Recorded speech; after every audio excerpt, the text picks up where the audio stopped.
This is a 1948 Dodge Pilot House truck. This is how to remove the front sheet metal. The hood is held down with 6 bolts and 2 straps. The straps look like this. They're attached to the firewall with a clamp, and this is attached underneath the hood.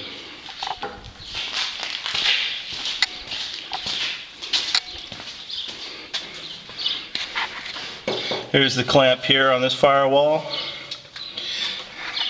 and here's the other clamp on the inside of the hood.